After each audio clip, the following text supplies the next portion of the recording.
সপ্তম খণ্ড। দক্ষিণেশ্বরে গুরুরূপী শ্রীরামকৃষ্ণ অন্তরঙ্গ সঙ্গে। প্রথম পরিচ্ছেদ। প্রহ্লাদ চরিত্র শ্রবণ ও ভাবাবেশ। যোষিত সঙ্গ নিন্দা।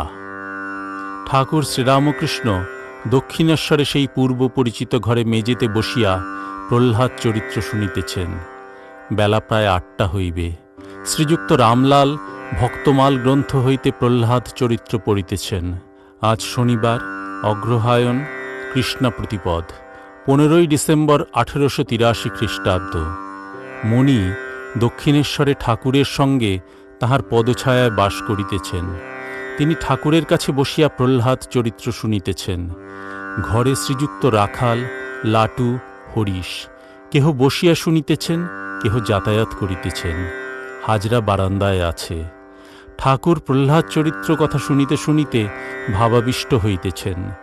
যখন হিরণ্যকশিপু বধ হইল, নৃসিংহের রুদ্রমূর্তি দেখিয়া ও সিংহনাদ শুনিয়া ব্রহ্মাদি দেবতারা প্রলয় শঙ্কায় প্রহ্লাদকেই নৃসিংহের কাছে পাঠাইয়া দিলেন। প্রহ্লাদ বালকের ন্যায় স্তব করিতেছেন।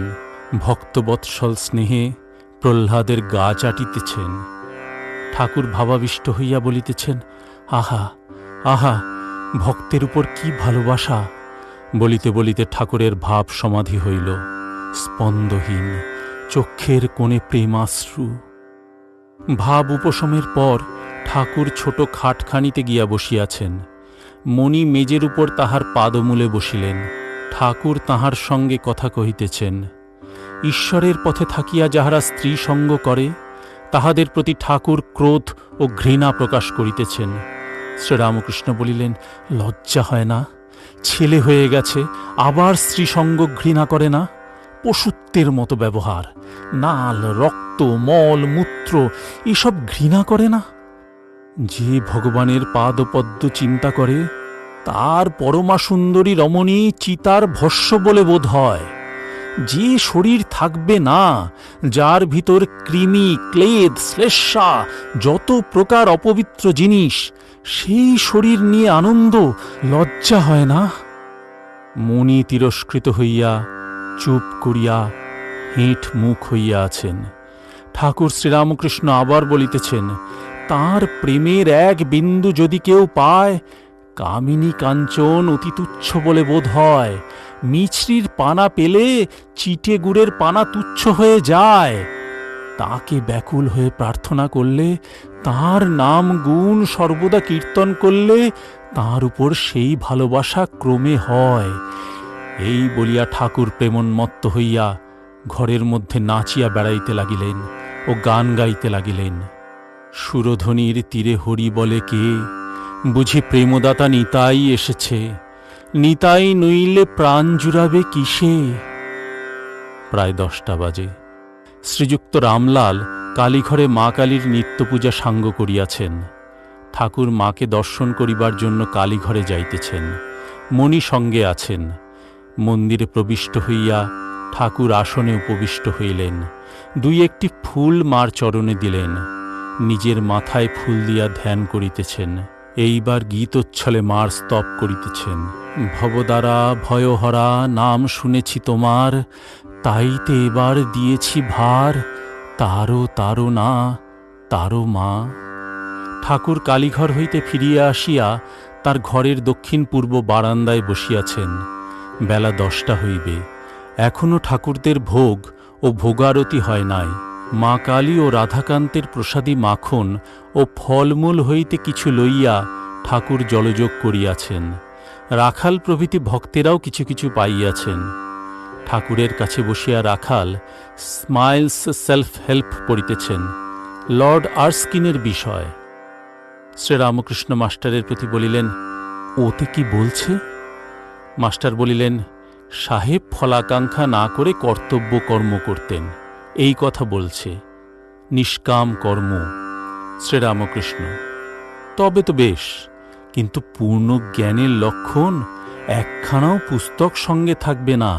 যেমন সুখদেব, তার সব মুখে। বইয়ে শাস্ত্রে বালিতে চিনিতে মিশেল আছে। সাধু চিনিটুকু লয়ে বালি ত্যাগ করে, সাধু সার গ্রহণ করে। সুখদেবাদির নাম করিয়া ঠাকুরকে নিজের অবস্থা ইঙ্গিত করিয়া বুঝাইতেছেন? বৈষ্ণবচরণ কীর্তনিয়া আসিয়াছেন, তিনি সুবল মিলন কীর্তন শুনাইলেন। কিয়ৎক্ষণ পরে শ্রীযুক্ত রামলাল থালায় করিয়া ঠাকুরের জন্য প্রসাদ আনিয়া দিলেন। সেবার পর ঠাকুর কিঞ্চিৎ বিশ্রাম করিলেন। রাত্রে মণি নবতে শয়ন করিলেন। শ্রী শ্রী মা যখন দক্ষিণেশ্বর মন্দিরে ঠাকুরের সেবার জন্য আসিতেন, তখন এই নবতেই বাস করিতেন। কয়েক মাস হইল তিনি কামারপুকুরে শুভাগমন করিয়াছেন। সপ্তম খণ্ড, দ্বিতীয় পরিচ্ছেদ। শ্রী রাখাল, লাটু, জনাইয়ের মুখুজ্জে প্রভৃতি ভক্ত সঙ্গে ঠাকুর শ্রীরামকৃষ্ণ মণির সঙ্গে পশ্চিমের গোল বারান্দায় বসিয়া আছেন। সম্মুখে দক্ষিণ বাহিনী ভাগীরথী, কাছেই করবী, বেল, জুঁই, গোলাপ, কৃষ্ণচূড়া প্রভৃতি নানা কুসুম বিভূষিত পুষ্পবৃক্ষ। বেলা 10টা হইবে। আজ রবিবার, অগ্রহায়ণ কৃষ্ণা দ্বিতীয়া, 16ই ডিসেম্বর 1883 খ্রিস্টাব্দ। ঠাকুর মণিকে দেখিতেছেন ও গান গাইতেছেন। তারিতে হবে মা তারা, হয়েছি শরণাগত, হইয়া রয়েছি যেন পিঞ্জরের পাখির মতো। অসংখ্য অপরাধী আমি, জ্ঞানশূন্য মিছে ভ্রমী, মায়াতে মোহিত হয়ে বৎসহারা গাভীর মতো। কেন পিঞ্জরের পাখির মতো হতে যাব কেন? হ্যাক থু! কথা কহিতে কহিতে ভাবাবিষ্ট, শরীর মন সব স্থির ও চক্ষে ধারা। কিয়ৎক্ষণ পরে বলিতেছেন, মা সীতার মতো করে দাও। একেবারে সব ভুল, দেহ ভুল, যোনি, হাত পা স্তন, কোনো দিকে হুঁশ নাই। কেবল এক চিন্তা, কোথায় রাম? কিরূপ ব্যাকুল হলে ঈশ্বর লাভ হয়, মণিকে এইটি শিখাইবার জন্যই কি ঠাকুরের সীতার উদ্দীপন হইল? সীতা রামময় জীবিতা, রাম চিন্তা করে উন্মাদিনী। দেহ যে এমন প্রিয় তাহাও ভুলে গেছেন। বেলা 4টা বাজিয়াছে। ঠাকুর শ্রীরামকৃষ্ণ ভক্ত সঙ্গে সেই ঘরে বসিয়া আছেন। জনাইয়ের মুখুজ্জেবাবু একজন আসিয়াছেন। তিনি শ্রীযুক্ত প্রাণকৃষ্ণের জ্ঞাতি। তাহার সঙ্গে একটি শাস্ত্রজ্ঞ ব্রাহ্ম বন্ধু। মণি, রাখাল, লাটু, হরিশ, যোগিন প্রভৃতি ভক্তেরাও আছেন।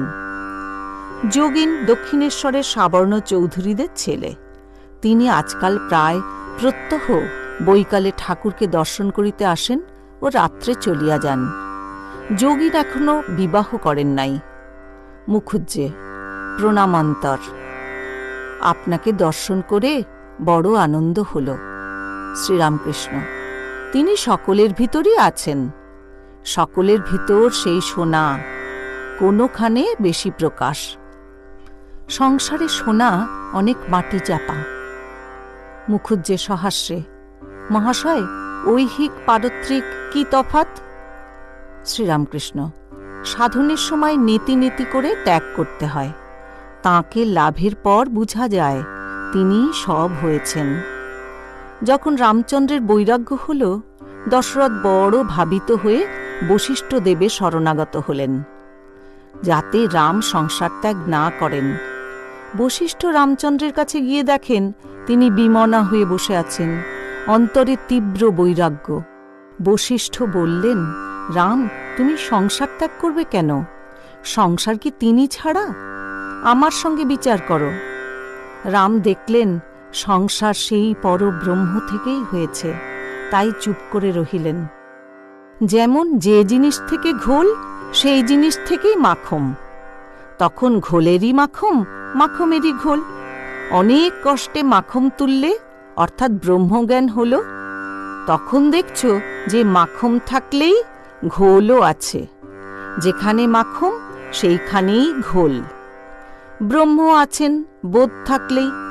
জীব জগৎ চতুর্বিংশতি তত্ত্বও আছে।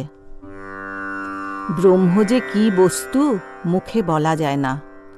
সব জিনিস উচ্ছিষ্ট হয়েছে, অর্থাৎ মুখে বলা হয়েছে, কিন্তু ব্রহ্ম কি কেউ মুখে বলতে পারে নাই, তাই উচ্ছিষ্ট হয় নাই। এই কথাটি বিদ্যাসাগরকে বলেছিলাম। বিদ্যাসাগর শুনে ভারী খুশি।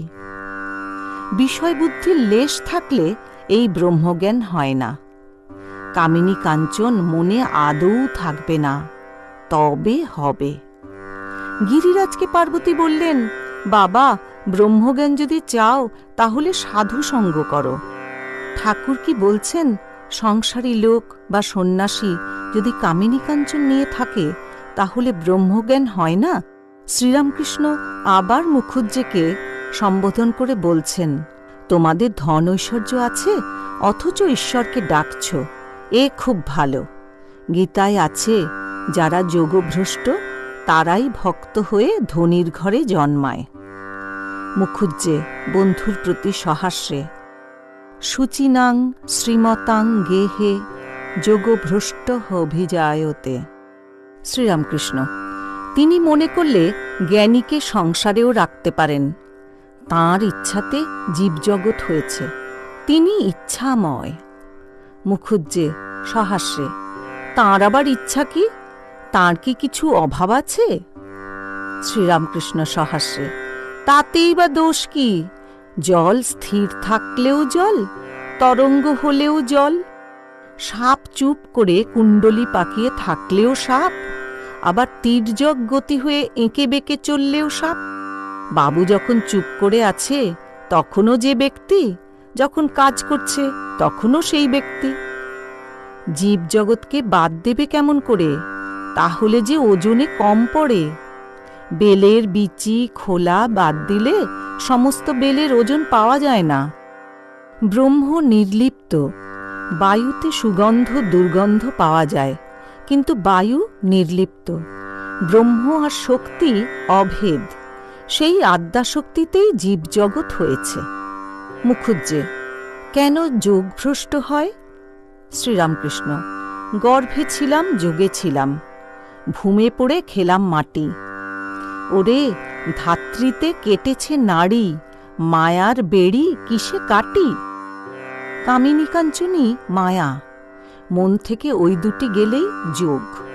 আত্মা পরমাত্মা চুম্বক পাথর, জীবাত্মা যেন একটি ছুঁচ, তিনি টেনে নিলেই যোগ। কিন্তু ছুঁচে যদি মাটি মাখা থাকে চুম্বক টানে না, মাটি সাফ করে দিলে আবার টানে। কামিনী কাঞ্চন মাটি পরিষ্কার করতে হয়। মুখুজ্জে, কি রূপে পরিষ্কার হয়? শ্রীরামকৃষ্ণ, তাঁর জন্য ব্যাকুল হয়ে কাঁদো, সেই জল মাটিতে লাগলে ধুয়ে ধুয়ে যাবে। যখন খুব পরিষ্কার হবে তখন চুম্বকে টেনে লবে, যোগ তবেই হবে। মুখুজ্জে, আহা, কি কথা! শ্রীরামকৃষ্ণ, তাঁর জন্য কাঁদতে পারলে দর্শন হয়, সমাধি হয়। যোগে সিদ্ধ হলেই সমাধি।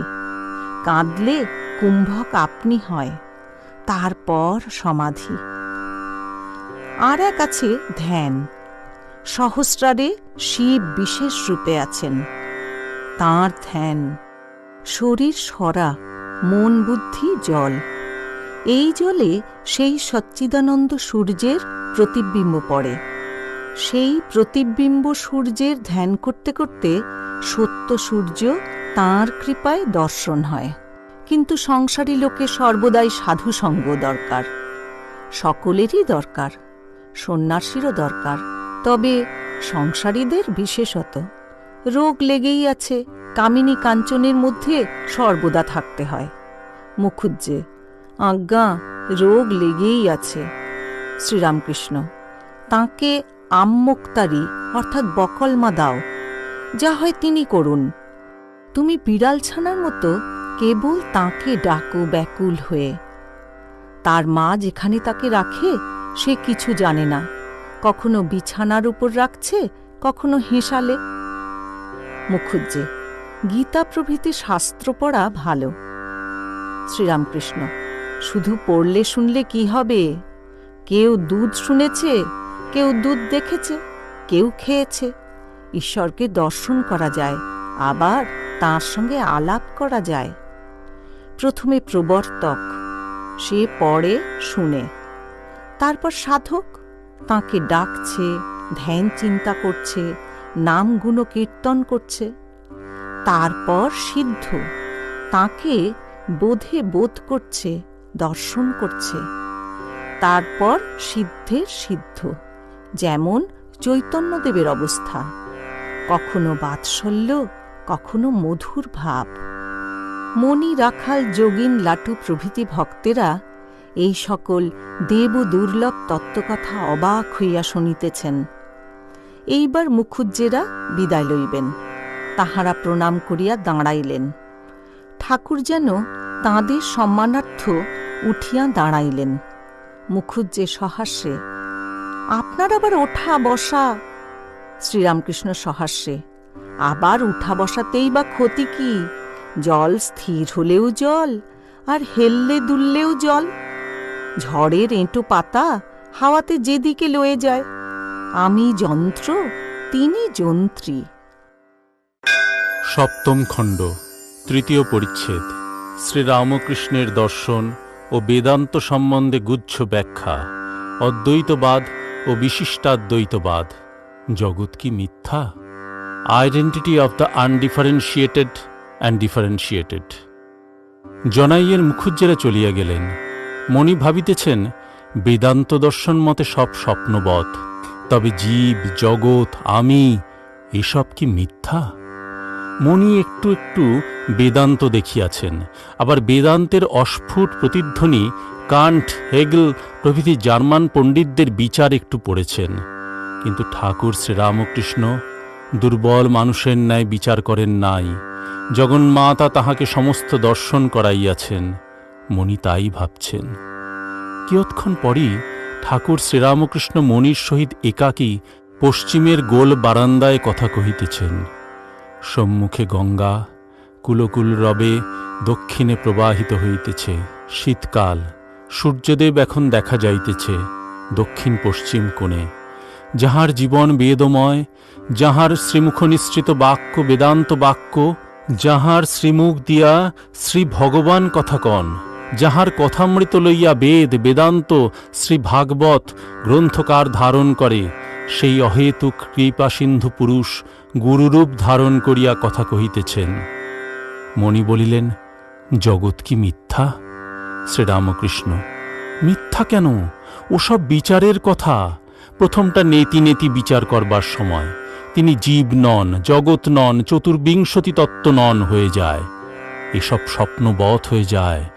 তারপর অনুলোম বিলোম, তখন তিনি জীব জগৎ হয়েছেন বোধ হয়। তুমি সিঁড়ি ধরে ধরে ছাদে উঠলে, কিন্তু যতক্ষণ ছাদ বোধ ততক্ষণ সিঁড়িও আছে। যার উঁচু বোধ আছে তার নিচু বোধও আছে। আবার ছাদে উঠে দেখলে যে জিনিসে ছাদ তৈয়ের হয়েছে, ইট, চুন, সুরকি, সেই জিনিসেই সিঁড়ি তৈয়ের হয়েছে।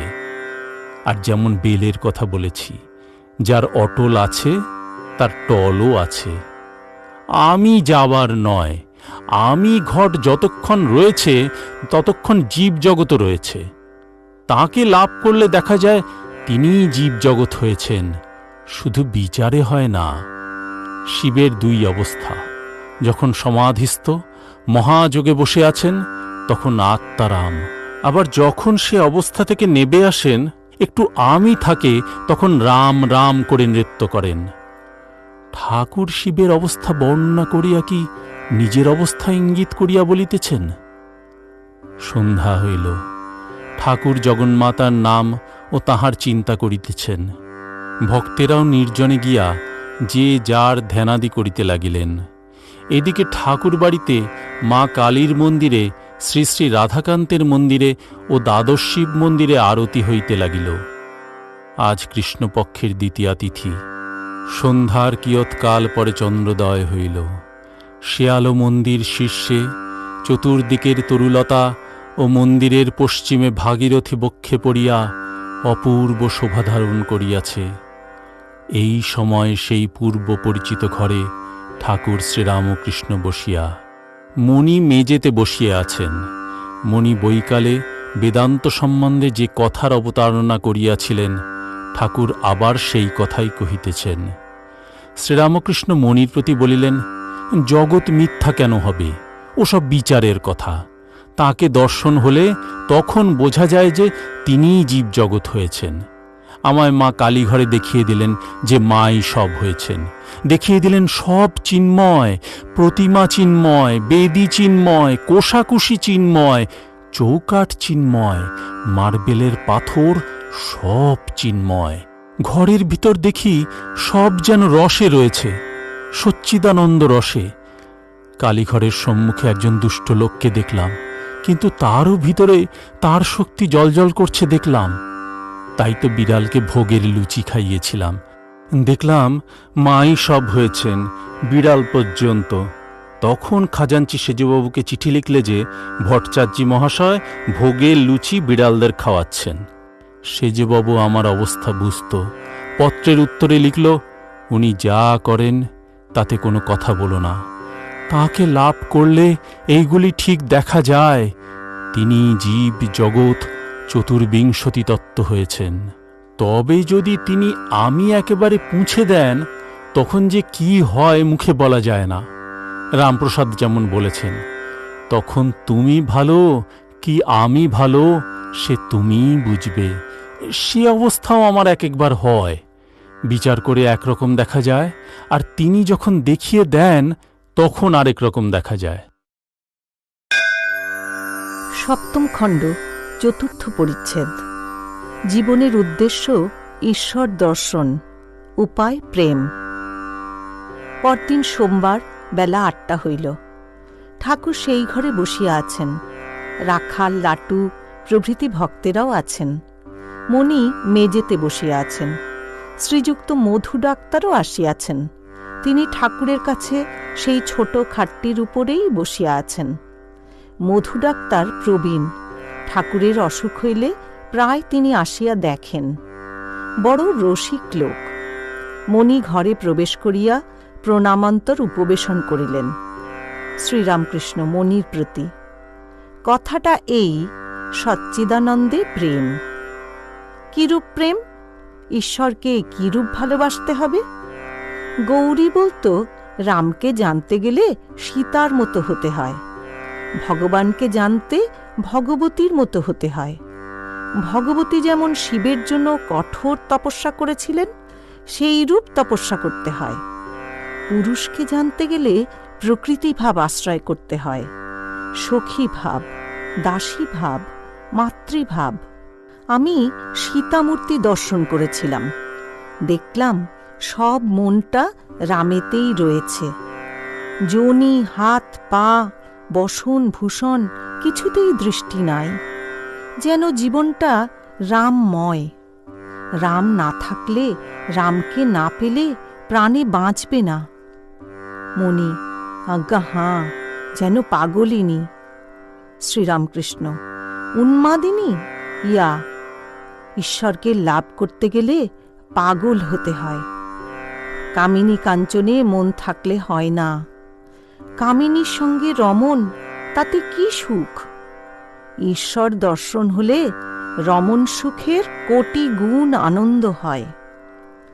গৌরী বলতো, মহাভব হলে শরীরের সব ছিদ্র, লোমকূপ পর্যন্ত মহাযোনি হয়ে যায়। এক একটি ছিদ্রে আত্মার সহিত রমণ সুখ বোধ হয়। শ্রীরামকৃষ্ণ, ব্যাকুল হয়ে তাঁকে ডাকতে হয়, গুরুর মুখে শুনে নিতে হয় কি করলে তাঁকে পাওয়া যায়। গুরু নিজে পূর্ণজ্ঞানী হলে তবে পথ দেখিয়ে দিতে পারে। পূর্ণ জ্ঞান হলে বাসনা যায়। 5 বছরের বালকের স্বভাব হয়। দত্তাত্রেয় আর জড় ভরত, এদের বালকের স্বভাব হয়েছিল। মণি, আজ্ঞে এদের খপর আছে, আরও এদের মতো কত জ্ঞানী লোক হয়ে গেছে। শ্রীরামকৃষ্ণ, হাঁ, জ্ঞানীর সব বাসনা যায়, যা থাকে তাতে কোনো হানি হয় না। পরশমণিকে ছুঁলে তরবার সোনা হয়ে যায়, তখন আর সে তরবারে হিংসার কাজ হয় না। সেইরূপ জ্ঞানীর কামক্রোধের কেবল ভঙ্গিটুকু থাকে, নামমাত্র, তাতে কোনো অনিষ্ট হয় না। মণি, আজ্ঞে, আপনি যেমন বলেন, জ্ঞানী 3 গুণের অতীত হয়। সত্য, রজ, তম কোনো গুণেরই বশ নন। এরা 3 জনেই ডাকাত। শ্রীরামকৃষ্ণ: ওইগুলি ধারণা করা চাই। মণি: পূর্ণজ্ঞানী পৃথিবীতে বোধহয় 3-4 জনের বেশি নাই। শ্রীরামকৃষ্ণ: কেন, পশ্চিমের মঠে অনেক সাধু সন্ন্যাসী দেখা যায়। মণি: আজ্ঞা, সে সন্ন্যাসী আমিও হতে পারি। শ্রীরামকৃষ্ণ এই কথায় কিয়ৎক্ষণ মণিকে এক দৃষ্টে দেখিতেছেন। শ্রীরামকৃষ্ণ মণির প্রতি: কি সব ছেড়ে? মণি: মায়া না গেলে কি হবে? মায়াকে যদি জয় না করতে পারে, শুধু সন্ন্যাসী হয়ে কি হবে? সকলেই কিয়ৎক্ষণ চুপ করিয়া আছেন। মণি: আজ্ঞা, ত্রিগুণাতীত ভক্তি কাকে বলে? শ্রীরামকৃষ্ণ: সে ভক্তি হলে সব চিন্ময় দেখে। চিন্ময় শ্যাম, চিন্ময় ধাম, ভক্তও চিন্ময়, সব চিন্ময়। এ ভক্তি কম লোকের হয়। ডাক্তার মধু সহাস্যে: ত্রিগুণাতীত ভক্তি অর্থাৎ ভক্ত কোনো গুণের বশীভূত নয়। শ্রীরামকৃষ্ণ সহাস্যে: ইয়া, যেমন 5 বছরের বালক কোনো গুণের বশ নয়। মধ্যাহ্নে সেবার পর ঠাকুর শ্রীরামকৃষ্ণ একটু বিশ্রাম করিতেছেন। শ্রীযুক্ত মণিলাল মল্লিক আসিয়া প্রণাম করিলেন ও মেজেতে আসন গ্রহণ করিলেন। মণিও মেজেতে বসিয়া আছেন। ঠাকুর শুইয়া মণি মল্লিকের সঙ্গে মাঝে মাঝে একটি একটি কথা কহিতেছেন। মণি মল্লিক: আপনি কেশব সেনকে দেখতে গেছিলেন? শ্রীরামকৃষ্ণ: হাঁ। এখন কেমন আছেন? মণি মল্লিক: কিছু সারেন নাই। শ্রীরামকৃষ্ণ: দেখলাম বড় রাজসিক, অনেকক্ষণ বসিয়েছিল, তারপর দেখা হল। ঠাকুর উঠিয়া বসিলেন ও ভক্তদের সহিত কথা কহিতেছেন। শ্রীরামকৃষ্ণ মণির প্রতি: আমি রাম রাম করে পাগল হয়েছিলাম। সন্ন্যাসীর ঠাকুর রামলালাকে লুয়ে লুয়ে বেড়াতাম। তাকে নাওয়াতাম, খাওয়াতাম, শোয়াতাম, যেখানে যাব সঙ্গে করে লয়ে যেতাম। রামলালা রামলালা করে পাগল হয়ে গেলাম। সপ্তম খণ্ড, পঞ্চম পরিচ্ছেদ। বিল্লমূলে ও পঞ্চবটীতলায় শ্রীরামকৃষ্ণ। ঠাকুর শ্রীরামকৃষ্ণ বিল্লবৃক্ষের নিকট মণির সহিত কথা কহিতেছেন। বেলা প্রায় 9টা হইবে। আজ বুধবার 19 ডিসেম্বর 1883, কৃষ্ণা পঞ্চমী তিথি। বিল্লতল ঠাকুরের সাধনভূমি, অতি নির্জন স্থান। উত্তরে বারুদখানা ও প্রাচীর, পশ্চিমে ঝাউগাছগুলি সর্বদাই প্রাণ উদাসকারী শোঁ শোঁ শব্দ করিতেছে। পরেই ভাগীরথী, দক্ষিণে পঞ্চবটী দেখা যাইতেছে। চতুর্দিকে এত গাছপালা, দেবালয়গুলো দেখা যাইতেছে না। শ্রীরামকৃষ্ণ মণির প্রতি বলিলেন, কামিনী কাঞ্চন ত্যাগ না করলে কিন্তু হবে না। মণি বলিলেন, কেন? বশিষ্ঠদেব তো রামচন্দ্রকে বলেছিলেন, রাম, সংসার যদি ঈশ্বর ছাড়া হয় তাহলে সংসার ত্যাগ করো। শ্রীরামকৃষ্ণ ঈষৎ হাসিয়া বলিলেন, সে রাবণ বধের জন্য, তাই রাম সংসারে রইলেন, বিবাহ করলেন। মণি নির্বাক হইয়া কাষ্ঠের ন্যায় দাঁড়াইয়া রহিলেন। ঠাকুর শ্রীরামকৃষ্ণ এই কথা বলিয়া নিজের ঘরে ফিরিয়া যাইবার জন্য পঞ্চবটী অভিমুখে গমন করিলেন। ঠাকুর শ্রীরামকৃষ্ণ পঞ্চবটী তলায় মণির সহিত কথা কহিতেছেন। বেলা প্রায় 10টা হইল। মণি বলিলেন, আজ্ঞা, নিরাকার সাধন কি হয় না? শ্রীরামকৃষ্ণ বলিলেন, হবে না কেন? ও পথ বড় কঠিন। আগেকার ঋষিরা অনেক তপস্যার দ্বারা বোধে বোধ করত, ব্রহ্ম কি বস্তু অনুভব করত। ঋষিদের খাটুনি কত ছিল! নিজেদের কুটির থেকে সকালবেলা বেরিয়ে যেত, সমস্ত দিন তপস্যা করে সন্ধ্যার পর আবার ফিরত, তারপর এসে একটু ফলমূল খেত। এ সাধনে একেবারে বিষয়বুদ্ধির লেশমাত্র থাকলে হবে না। রূপ, রস, গন্ধ, স্পর্শ এসব বিষয় মনে আদপে থাকবে না, তবে শুদ্ধ মন হবে। সেই শুদ্ধ মনও যা, শুদ্ধ আত্মাও তা। মনেতে কামিনী কাঞ্চন একেবারে থাকবে না। তখন আরেকটি অবস্থা হয়, ঈশ্বরই কর্তা, আমি অকর্তা, আমি না হলে চলবে না, এরূপ জ্ঞান থাকবে না সুখে দুঃখে। একটি মঠের সাধুকে দুষ্ট লোকে মেরেছিল, সে অজ্ঞান হয়ে গিয়েছিল। চৈতন্য হলে যখন জিজ্ঞাসা করলে, কে তোমাকে দুধ খাওয়াচ্ছে, সে বলেছিল, যিনি আমাকে মেরেছেন তিনিই দুধ খাওয়াচ্ছেন। মণি বলিলেন, আজ্ঞা হাঁ, জানি। শ্রীরামকৃষ্ণ, না শুধু জানলে হবে না, ধারণা করা চাই। বিষয় চিন্তা মনকে সমাধিস্থ হতে দেয় না। একেবারে বিষয়বুদ্ধি ত্যাগ হলে স্থিত সমাধি হয়। আমার স্থিত সমাধিতে দেহত্যাগ হতে পারে, কিন্তু ভক্তি ভক্ত নিয়ে একটু থাকবার বাসনা আছে, তাই একটু দেহের উপরেও মন আছে। আরেক আছে উন্মনা সমাধি, ছড়ানো মন হঠাৎ কুড়িয়ে আনা। ওটা তুমি বুঝেছ? মণি বলিলেন, আজ্ঞা হাঁ। শ্রীরামকৃষ্ণ বলিলেন, ছড়ানো মন হঠাৎ কুড়িয়ে আনা, বেশিক্ষণে সমাধি থাকে না, বিষয় চিন্তা এসে ভঙ্গ হয়, যোগীর যোগ ভঙ্গ হয়। ও দেশে দেয়ালের ভিতরে গর্তে নেউল থাকে, গর্তে যখন থাকে বেশ আরামে থাকে। কেউ কেউ ন্যাজে ইট বেঁধে দেয়, তখন ইটের জোরে গর্ত থেকে বেরিয়ে পড়ে। যতবার গর্তের ভিতর গিয়ে আরামে বসবার চেষ্টা করে, ততবারই ইটের জোরে বাইরে এসে পড়ে। বিষয় চিন্তা এমনই, যোগীকে যোগভ্রষ্ট করে। বিষয়ী লোকদের এক একবার সমাধির অবস্থা হতে পারে। সূর্যোদয়ে পদ্ম ফোটে, কিন্তু সূর্য মেঘেতে ঢাকা পড়লে আবার পদ্মমুদিত হয়ে যায়। বিষয় মেঘ। মণি বলিলেন, সাধন করলে জ্ঞান আর ভক্তি দুই কি হয় না? শ্রীরামকৃষ্ণ, ভক্তি নিয়ে থাকলে দুইই হয়, দরকার হয়। তিনিই ব্রহ্মজ্ঞান দেন। খুব উঁচু ঘর হলে একাধারে দুইই হতে পারে।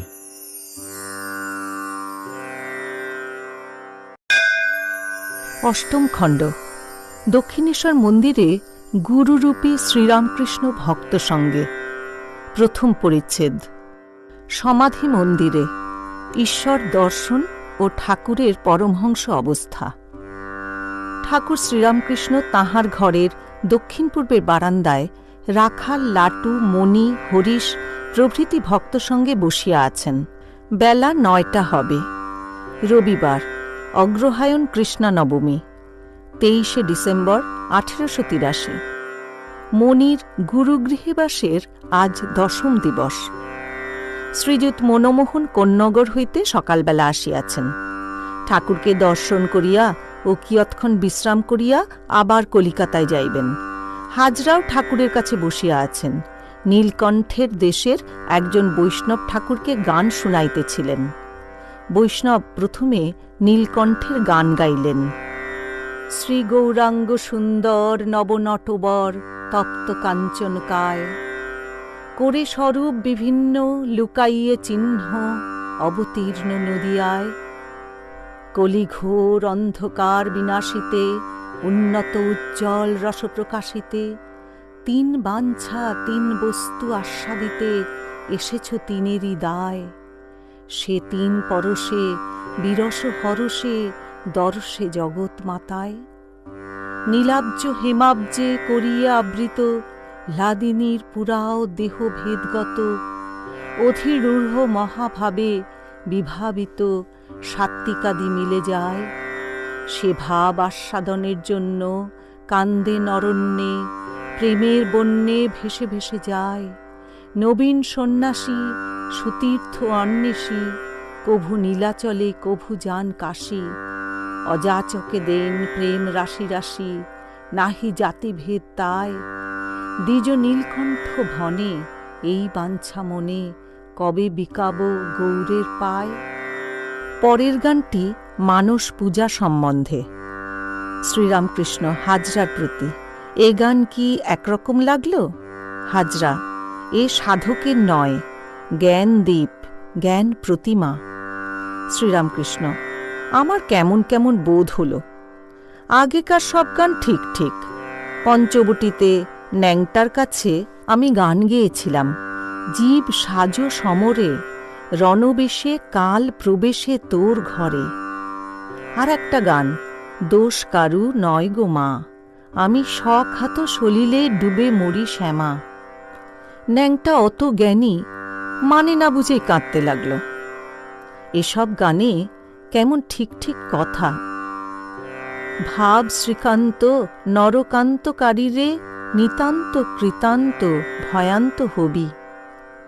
পদ্মলোচন আমার মুখে রামপ্রসাদের গান শুনে কাঁদতে লাগল। দেখো, অত বড় পণ্ডিত। আহারের পর ঠাকুর একটু বিশ্রাম করিয়াছেন। মেজেতে মণি বসিয়া আছেন। নহবতের রসুন চৌকি বাজনা শুনিতে শুনিতে ঠাকুর আনন্দ করিতেছেন। শ্রবণের পর মণিকে বুঝাইতেছেন ব্রহ্মই জীবজগৎ হয়ে আছেন। শ্রীরামকৃষ্ণ মণির প্রতি, কেউ বললে অমুক স্থানে হরিনাম নাই, বলবা মাত্রই দেখলাম তিনি সব জীব হয়ে আছেন, যেন অসংখ্য জলের ভুড়ভুড়ি, জলের বিম্ব। আবার দেখছি যেন অসংখ্য বড়ি বড়ি। ওদেশ থেকে বর্ধমানে আসতে আসতে দৌড়ে একবার মাঠের পানে গেলাম। বলি দেখি এখানে জীবরা কেমন করে খায় থাকে। গিয়ে দেখি মাঠে পিঁপড়ে চলছে, সব স্থানই চৈতন্যময়। হাজরা ঘরে প্রবেশ করিয়া মেজেতে বসিলেন। শ্রীরামকৃষ্ণ, নানা ফুল, পাপড়ি থাক থাক, তাও দেখছি। ছোট বিম্ব, বড় বিম্ব, এই সকল ঈশ্বরীয় রূপ দর্শন কথা বলিতে বলিতে ঠাকুর সমাধিস্থ হইতেছেন। বলিতেছেন, আমি হয়েছি, আমি এসেছি। এই কথা বলিয়াই একেবারে সমাধিস্থ হইলেন। সমস্ত স্থির। অনেকক্ষণ সম্ভোগের পর বাহিরের একটু হুঁশ আসিতেছে। এইবার বালকের ন্যায় হাসিতেছেন। হেসে হেসে ঘরের মধ্যে পাদচারণ করিতেছেন। অদ্ভুত দর্শনের পর চক্ষু হইতে যেরূপ আনন্দ জ্যোতি বাহির হয়, সেইরূপ ঠাকুরের চক্ষের ভাব হইল। মুখে হাস্য, শূন্য দৃষ্টি। ঠাকুর পায়চারি করিতে করিতে বলিতেছেন, বটতলার পরমহংস দেখলাম, এই রকম হেসে চলছিল, সেই স্বরূপ কি আমার হল? এইরূপ পাদচারণের পর ঠাকুর ছোট খাটটিতে গিয়া বসিয়াছেন ও জগন্মাতার সহিত কথা কহিতেছেন। ঠাকুর বলিতেছেন, যাক, আমি জানতেও চাই না মা, তোমার পাদপদ্মে যেন শুদ্ধা ভক্তি থাকে। মনির প্রতি, ক্ষোভ বাসনা গেলেই এই অবস্থা। আবার মাকে বলিতেছেন, মা, পূজা উঠিয়েছ, সব বাসনা যেন যায় না। মা, পরমহংস তো বালক, বালকের মা চাই না, তাই তুমি মা, আমি ছেলে। মার ছেলে মাকে ছেড়ে কেমন করে থাকে? ঠাকুর এরূপ স্বরে মার সঙ্গে কথা বলিতেছেন যে পাষাণ পর্যন্ত বিগলিত হইয়া যায়। আবার মাকে বলিতেছেন, মা, শুধু অদ্বৈত জ্ঞান, হ্যাকথু, যতক্ষণ আমি রেখেছ ততক্ষণ তুমি। পরমহংস তো বালক, বালকের মা চাই না। মুনি অবাক হইয়া ঠাকুরের এই দেবদুর্লভ অবস্থা দেখিতেছেন। ভাবিতেছেন ঠাকুর অহেতুক কৃপা সিন্ধু। তাঁহারই বিশ্বাসের জন্য, তাঁহারই চৈতন্যের জন্য আর জীব শিক্ষার জন্য গুরুরূপী ঠাকুর শ্রীরামকৃষ্ণের এই পরমহংস অবস্থা। মনি আরও ভাবিতেছেন, ঠাকুর বলেন অদ্বৈত চৈতন্য নিত্যানন্দ। অদ্বৈত জ্ঞান হলে চৈতন্য হয়, তবেই নিত্যানন্দ হয়। ঠাকুরের শুধু অদ্বৈত জ্ঞান নয়, নিত্যানন্দের অবস্থা। জগন্মাতার প্রেমানন্দে সর্বদাই বিভোর মাতোয়ারা। হাজরা ঠাকুরের এই অবস্থা হঠাৎ দেখিয়া হাত জোর করিয়া মাঝে মাঝে বলিতে লাগিলেন, ধন্য ধন্য। শ্রীরামকৃষ্ণ হাজরাকে বলিতেছেন, তোমার বিশ্বাস কই? তবে তুমি এখানে আছো যেমন জটিলে কুটিলে, লীলাপোষ্টাই জন্য। বৈকাল হইয়াছে, মণি একাকী দেবালয়ে নির্জনে বেড়াইতেছেন। ঠাকুর শ্রীরামকৃষ্ণের এই অদ্ভুত অবস্থা ভাবিতেছেন। আর ভাবিতেছেন, ঠাকুর কেন বলিলেন ক্ষোভ বাসনা গেলেই এই অবস্থা? এই গুরুরূপী ঠাকুর শ্রীরামকৃষ্ণ কে? স্বয়ং ভগবান কি আমাদের জন্য দেহ ধারণ করে এসেছেন? ঠাকুর বলেন, ঈশ্বরকোটি অবতারাদি না হলে জড় সমাধি অর্থাৎ নির্বিকল্প সমাধি হতে নেমে আসতে পারে না।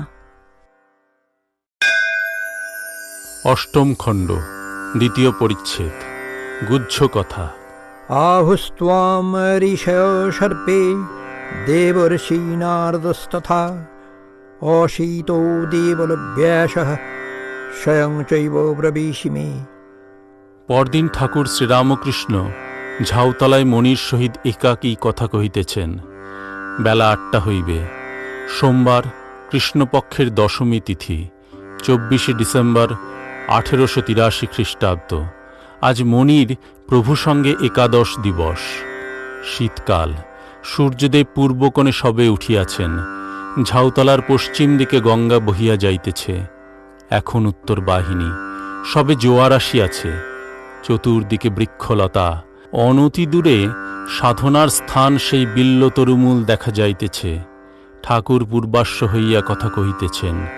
মণি উত্তরাশ্ব হইয়া বিনীতভাবে শুনিতেছেন। ঠাকুরের ডান দিকে পঞ্চবটী ও হাঁসপুকুর। শীতকাল। সূর্যোদয়ে জগৎ যেন হাসিতেছে। ঠাকুর ব্রহ্মজ্ঞানের কথা বলিতেছেন। শ্রীরামকৃষ্ণ বলিলেন, নিরাকারও সত্য, সাকারও সত্য। ন্যাংটা উপদেশ দিত, সচ্চিদানন্দ ব্রহ্ম কিরূপ। যেমন অনন্ত সাগর, ঊর্ধ্বে নিচে ডাইনে বামে জলে জল। কারণ সলিল। জল স্থির, কার্য হলে তরঙ্গ। সৃষ্টি স্থিতি প্রলয় কার্য। আবার বলতো, বিচার যেখানে গিয়ে থেমে যায় সেই ব্রহ্ম। যেমন কর্পূর জ্বালালে পুড়ে যায়, একটু ছাইও থাকে না। ব্রহ্মবাক্য মনের অতীত। লুনের পুতুল সমুদ্র মাপতে গিয়েছিল, এসে আর খবর দিলে না, সমুদ্রেতেই গলে গেল। ঋষিরা রামকে বলেছিলেন, রাম, ভরদ্বাজাদি তোমাকে অবতার বলতে পারেন, কিন্তু আমরা তা বলি না। আমরা শব্দ ব্রহ্মের উপাসনা করি, আমরা মানুষ রূপ চাই না। রাম একটু হেসে প্রসন্ন হয়ে তাদের পূজা গ্রহণ করে চলে গেলেন। কিন্তু যাঁরই নিত্য তারই লীলা। যেমন বলেছি, ছাদ আর সিঁড়ি। ঈশ্বর লীলা, দেবলীলা, নরলীলা, জগৎ লীলা। নরলীলায় অবতার। নরলীলা কিরূপ জানো? যেমন বড় ছাদের জল নল দিয়ে হুড়হুড় করে পড়ছে, সেই সচ্চিদানন্দ। তাঁরই শক্তি একটি প্রণালী দিয়ে নলের ভিতর দিয়ে আসছে। কেবল ভরদ্বাজাদি 12 জন ঋষি রামচন্দ্রকে অবতার বলে চিনেছিলেন। অবতারকে সকলে চিনতে পারে না। শ্রীরামকৃষ্ণ মণির প্রতি বলিলেন, তিনি অবতার হয়ে জ্ঞান ভক্তি শিক্ষা দেন। আচ্ছা, আমাকে তোমার কিরূপ বোধ হয়? আমার বাবা গয়াতে গিয়েছিলেন, সেখানে রঘুবীর স্বপন দিলেন, আমি তোদের ছেলে হব। বাবা স্বপন দেখে বললেন, ঠাকুর, আমি দরিদ্র ব্রাহ্মণ, কেমন করে তোমার সেবা করব? রঘুবীর বললেন, তা হয়ে যাবে। দিদি, হৃদের মা, আমার পা পূজা করত ফুল চন্দন দিয়ে। একদিন তার মাথায় পা দিয়ে মা বললে, তোর কাশিতেই মৃত্যু হবে। সেজবাবু বললে, বাবা, তোমার ভিতর আর কিছু নাই, সেই ঈশ্বর আছেন। দেহটা কেবল খোল মাত্র, যেমন বাহিরে কুমড়োর আকার, কিন্তু ভিতরের শ্বাস বিচি কিছুই নাই। তোমায় দেখলাম যেন ঘোমটা দিয়ে কেউ চলে যাচ্ছে। আগে থাকতে সব দেখিয়ে দেয়। বটতলায়, পঞ্চবটীতলায় গৌরাঙ্গের সংকীর্তনের দল দেখেছিলাম। তার ভিতর যেন বলরামকে দেখেছিলাম, আর যেন তোমায় দেখেছিলাম। গৌরাঙ্গের ভাব জানতে চেয়েছিলাম।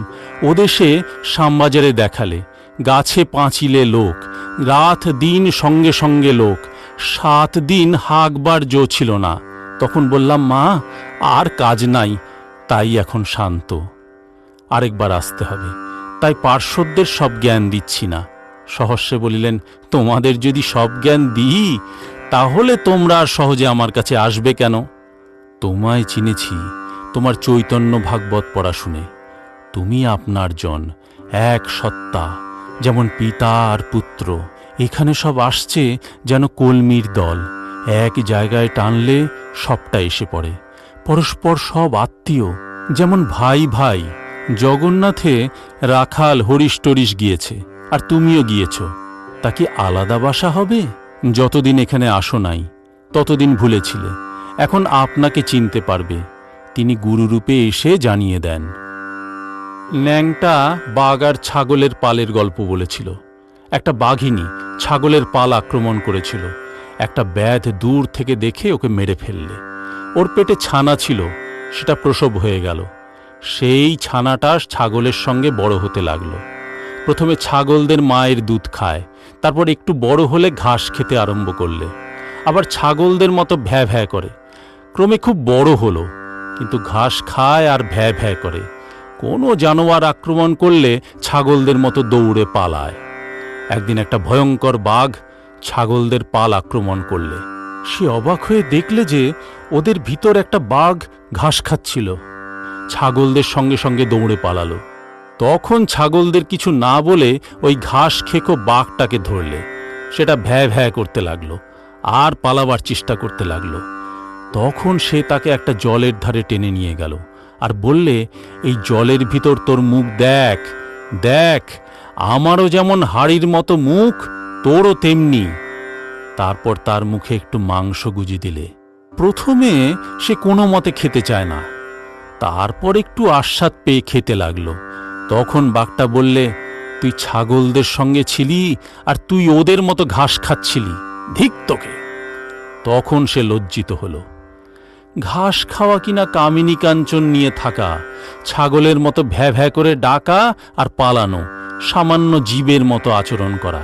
বাঘের সঙ্গে চলে যাওয়া কিনা গুরু যিনি চৈতন্য করালেন তাঁর শরণাগত হওয়া, তাঁকেই আত্মীয় বলে জানা। নিজের ঠিক মুখ দেখা কি না স্বস্বরূপকে চেনা? ঠাকুর দণ্ডায়মান হইলেন। চতুর্দিক নিস্তব্ধ, কেবল ঝাউগাছের শোঁ শোঁ শব্দ ও গঙ্গার কুলুকুলুধ্বনি। তিনি রেল পার হইয়া পঞ্চবটির মধ্য দিয়া নিজের ঘরের দিকে মণির সহিত কথা কইতে কইতে যাইতেছেন। মণিমন্ত্রমুগ্ধের ন্যায় সঙ্গে সঙ্গে যাইতেছেন। পঞ্চবটিতে আসিয়া যেখানে ডালটি পড়ে গেছে সেইখানে দাঁড়াইয়া পূর্বাশ্ব হইয়া বটমূলে চাতাল মস্তক দ্বারা স্পর্শ করিয়া প্রণাম করিলেন।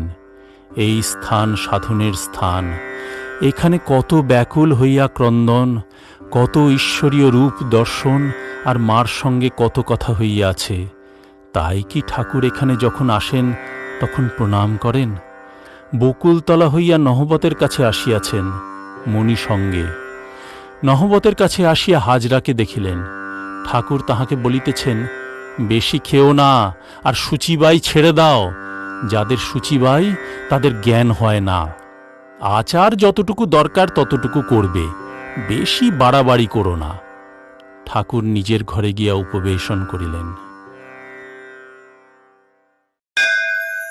অষ্টম খণ্ড, তৃতীয় পরিচ্ছেদ।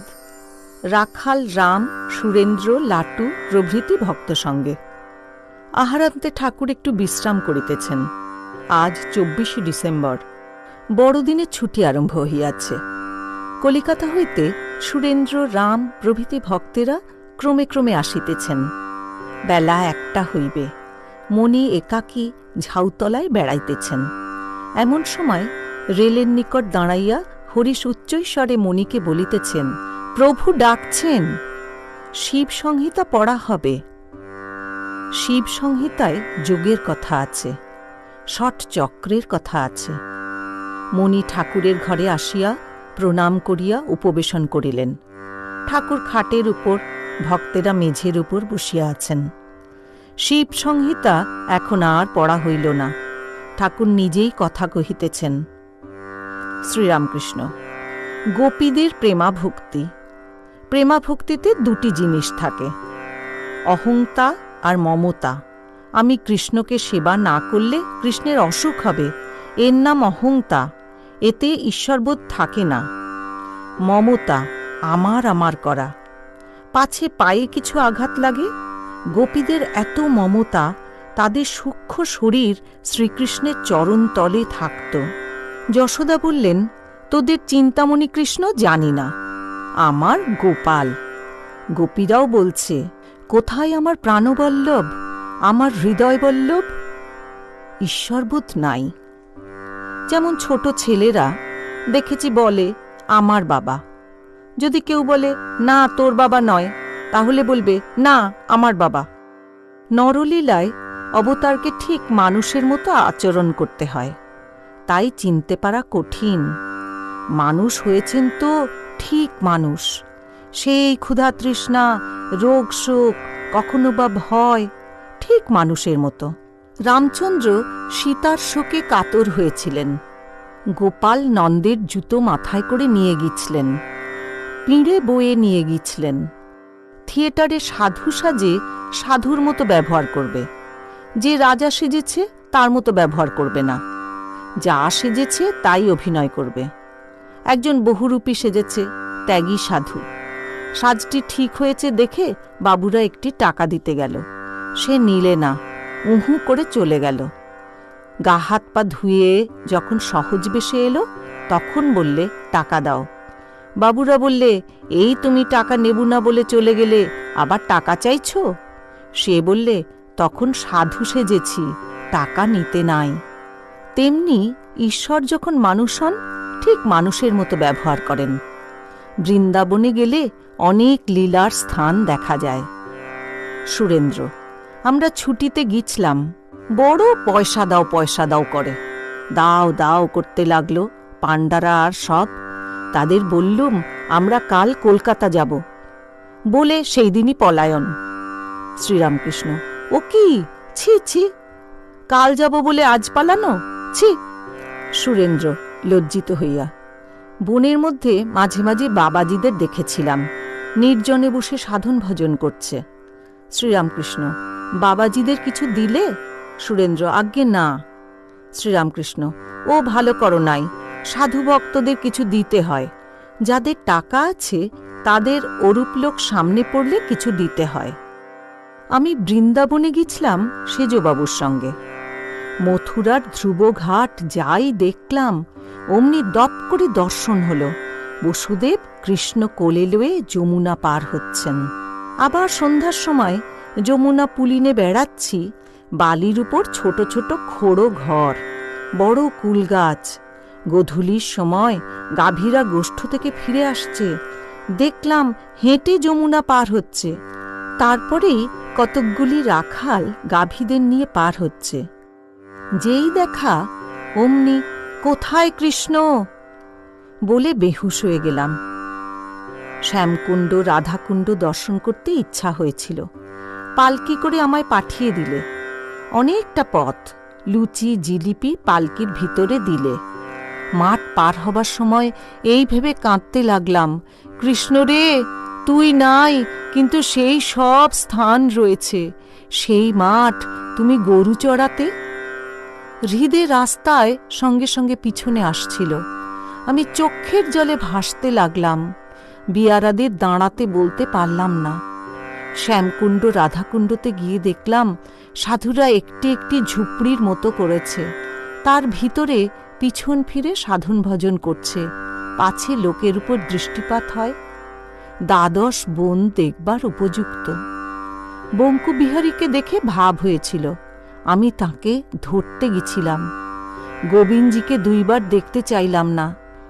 মথুরায় গিয়ে রাখাল কৃষ্ণকে স্বপন দেখেছিলাম, হৃদে ও সেজবাবু দেখেছিল। তোমাদের যোগও আছে, ভোগও আছে, ব্রহ্মর্ষি, দেবর্ষি, রাজর্ষি। ব্রহ্মর্ষি যেমন সুখদেব, একখানি বইও কাছে নাই। দেবর্ষি যেমন নারদ। রাজর্ষি জনক, নিষ্কাম কর্ম করে। দেবী ভক্ত ধর্ম মোক্ষ 2ই পায়, আবার অর্থ কামও ভোগ করে। তোমাকে একদিন দেবীপুত্র দেখেছিলাম, তোমার 2ই আছে, যোগ আর ভোগ, না হলে তোমার চেহারা শুষ্ক হতো। সর্বত্যাগীর চেহারা শুষ্ক। একজন দেবী ভক্তকে ঘাটে দেখেছিলাম, নিজে খাচ্ছে আর সেই সঙ্গে দেবী পূজা করছে, সন্তান ভাব। তবে বেশি টাকা হওয়া ভালো নয়। যদু মল্লিককে এখন দেখলাম ডুবে গেছে, বেশি টাকা হয়েছে কি না। নবীন নিয়োগী, তারও যোগ ও ভোগ 2ই আছে। দুর্গাপূজার সময় দেখি বাপ বেটা দুজনেই চামড় করছে।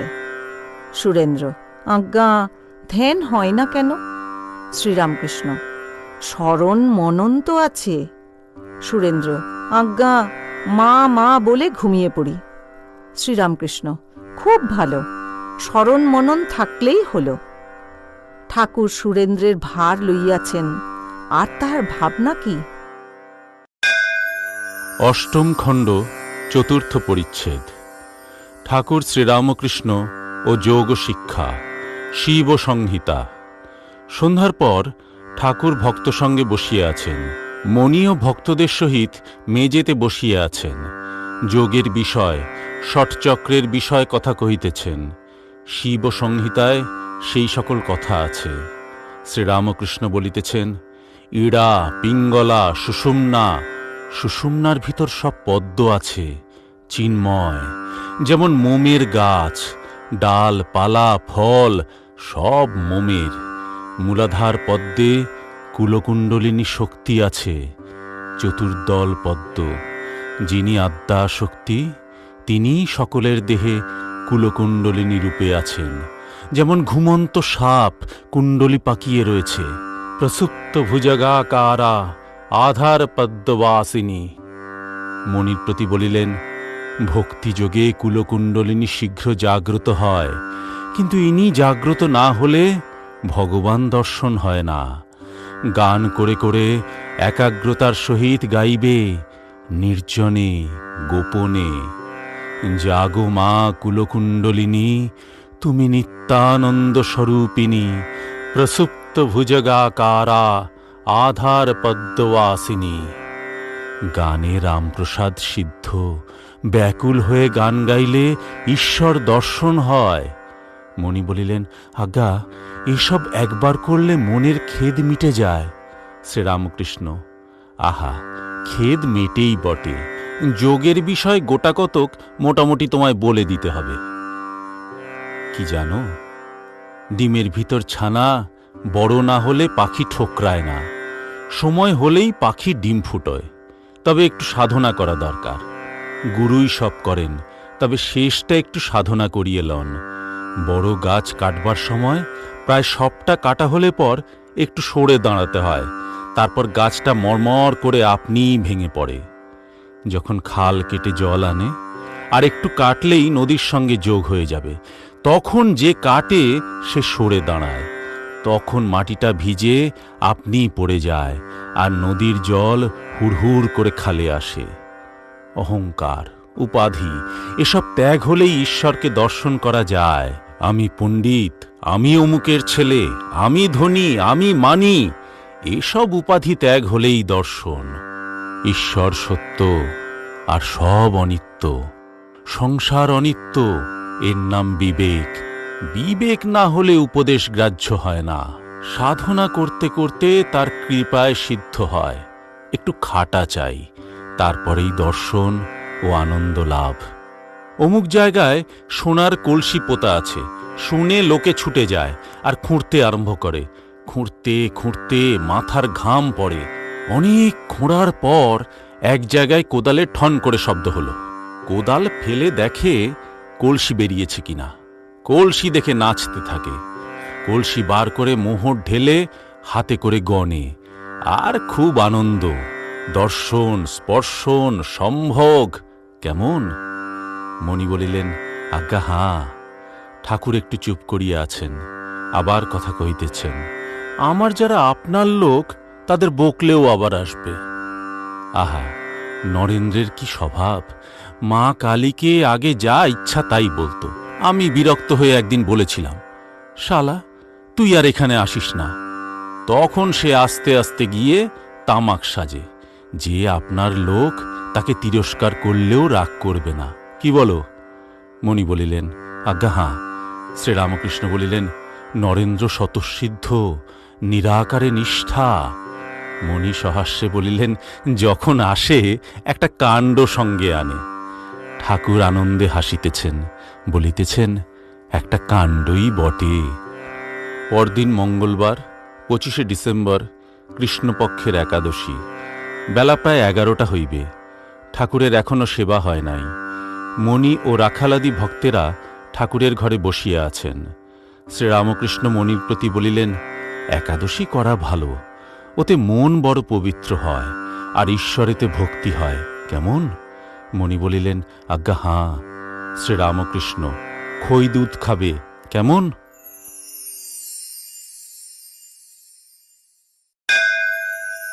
নবম খণ্ড। দক্ষিণেশ্বর মন্দিরে রাখাল প্রভৃতি ভক্ত সঙ্গে। প্রথম পরিচ্ছেদ।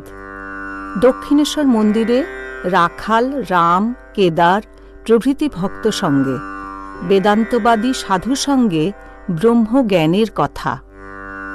ঠাকুর শ্রীরামকৃষ্ণ গাড়িতে উঠিতেছেন। কালীঘাট দর্শনে যাইবেন। শ্রীযুক্ত অধর সেনের বাটি হইয়া যাইবেন। অধরও সেখান হইতে সঙ্গে যাইবেন। আজ শনিবার, অমাবস্যা, 29শে ডিসেম্বর 1883, বেলা 1টা হইবে। গাড়ি তাহার ঘরের উত্তরের বারান্দার কাছে দাঁড়াইয়া আছে। মণি গাড়ির দ্বারের কাছে আসিয়া দাঁড়াইয়াছেন। মণি শ্রীরামকৃষ্ণের প্রতি, আজ্ঞা, আমি কি যাব? শ্রীরামকৃষ্ণ, কেন? মণি, কলকাতার বাসা হয়ে একবার আসতাম। শ্রীরামকৃষ্ণ চিন্তিত হইয়া, আবার যাবে? এখানে বেশ আছো। মণি বাড়ি ফিরিবেন কয়েক ঘণ্টার জন্য, কিন্তু ঠাকুরের মত নাই। রবিবার 30শে ডিসেম্বর, পৌষ শুক্ল প্রতিপদ তিথি, বেলা 3টা হইয়াছে। মণি গাছতলায় একাকী বেড়াইতেছেন। একটি ভক্ত আসিয়া বলিলেন, প্রভু ডাকিতেছেন। ঘরে ঠাকুর ভক্ত সঙ্গে বসিয়া আছেন। মণি গিয়া প্রণাম করিলেন ও মেজেতে ভক্তদের সঙ্গে বসিলেন। কলিকাতা হইতে রাম, কেদার প্রভৃতি ভক্তেরা আসিয়াছেন। তাহাদের সঙ্গে একটি বেদান্তবাদী সাধু আসিয়াছেন। ঠাকুর যেদিন রামের বাগান দর্শন করিতে যান, সেই দিন এই সাধুটির সহিত দেখা হয়। সাধু পার্শ্বের বাগানের একটি গাছের তলায় একাকী একটি খাটিয়ায় বসিয়াছিলেন। রাম আজ ঠাকুরের আদেশে সেই সাধুটিকে সঙ্গে করিয়া আনিয়াছেন। সাধুও ঠাকুরকে দর্শন করিবেন ইচ্ছা করিয়াছেন। ঠাকুর সাধুর সহিত আনন্দে কথা কহিতেছেন। নিজের কাছে ছোট তক্তাটির উপর সাধুকে বসাইয়াছেন। কথাবার্তা হিন্দিতে হইতেছে। শ্রীরামকৃষ্ণ, এসব তোমার কিরূপ বোধ হয়? বেদান্তবাদী সাধু, এসব স্বপ্নবৎ। শ্রীরামকৃষ্ণ, ব্রহ্ম সত্য, জগৎ মিথ্যা? আচ্ছা জি, ব্রহ্ম কি রূপ? সাধু, শব্দই ব্রহ্ম, অনাহত শব্দ। শ্রীরামকৃষ্ণ, কিন্তু জি শব্দের প্রতিপাদ্য একটি আছেন, কেমন? সাধু, বাচ্য ওই হ্যায়, বাচক ওই হ্যায়। এই কথা শুনিতে শুনিতে ঠাকুর সমাধিস্থ হইলেন। স্থির চিত্রার্পিতের ন্যায় বসিয়া আছেন। সাধু ও ভক্তেরা অবাক হইয়া ঠাকুরের এই সমাধি অবস্থা দেখিতেছেন। কেদার সাধুকে বলিতেছেন, এই দেখো জি, ইসকো সমাধি বলতা হ্যায়। সাধু গ্রন্থেই সমাধির কথা পড়িয়াছেন, সমাধি কখনো দেখেন নাই। ঠাকুর একটু একটু প্রকৃতিস্থ হইতেছেন ও জগন্মাতার সহিত কথা কহিতেছেন। বলিতেছেন, মা, ভালো হব, বেহুশ করিস নে, সাধুর সঙ্গে সচ্চিদানন্দের কথা কব। মা, সচ্চিদানন্দের কথা নিয়ে বিলাস করব। সাধু অবাক হইয়া দেখিতেছেন ও এই সকল কথা শুনিতেছেন। এইবার ঠাকুর সাধুর সহিত কথা কহিতেছেন।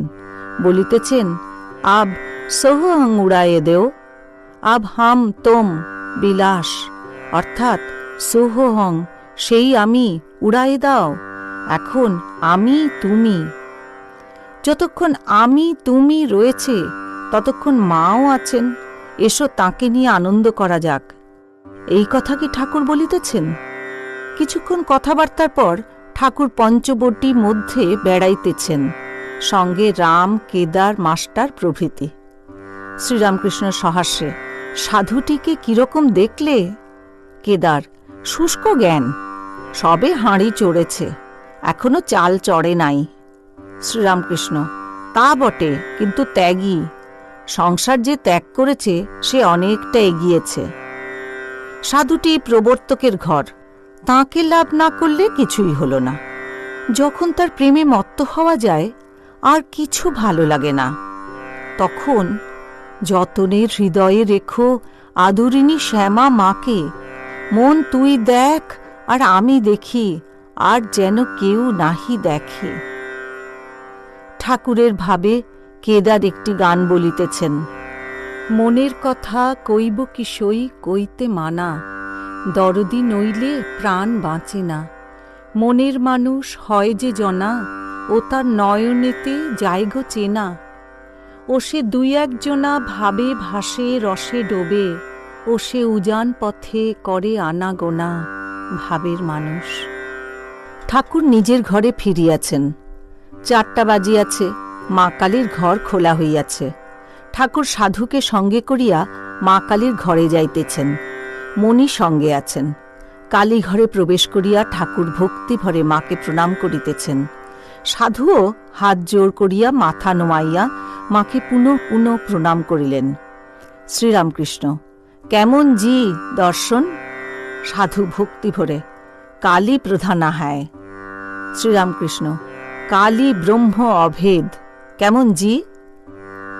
সাধু: যতক্ষণ বহির্মুখ ততক্ষণ কালী মানতে হবে, যতক্ষণ বহির্মুখ ততক্ষণ ভালো মন্দ, ততক্ষণ এটি প্রিয় এটি ত্যায্য। এই দেখুন, নামরূপ তো সব মিথ্যা, কিন্তু যতক্ষণ আমি বহির্মুখ ততক্ষণ স্ত্রীলোক ত্যায্য। আর উপদেশের জন্য এটা ভালো ওটা মন্দ, নচেত ভ্রষ্টাচার হবে। ঠাকুর সাধুর সঙ্গে কথা কহিতে কহিতে ঘরে ফিরিলেন। শ্রীরামকৃষ্ণ মণির প্রতি: দেখলে, সাধু কালী ঘরে প্রণাম করলেন। মণি: আজ্ঞা হাঁ। পরদিন সোমবার 31শে ডিসেম্বর বেলা 4টা হইবে। ঠাকুর ভক্ত সঙ্গে ঘরে বসিয়া আছেন। বলরাম, মণি, রাখাল, লাটু, হরেশ প্রভৃতি আছেন। ঠাকুর মণিকে ও বলরামকে বলিতেছেন। হলধরের জ্ঞানীর ভাব ছিল।